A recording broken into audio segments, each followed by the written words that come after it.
ఇప్పుడు hand mark చేస్తున్నారు. అది పైపింగ్ అక్క, ఫోల్డ్ వేయడానికి కాదు. చూడండి కరెక్ట్గా మార్క్ చేస్తున్నారు. తర్వాత హ్యాండ్ లెంత్కి ఇప్పుడు సంఖ భాగాన్ని సంఖ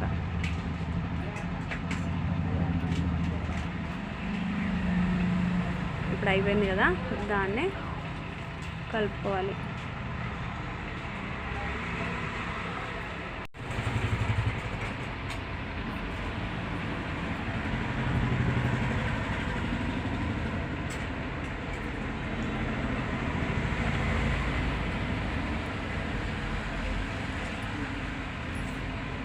ఇప్పుడు కట్ చేస్తారు చూడండి.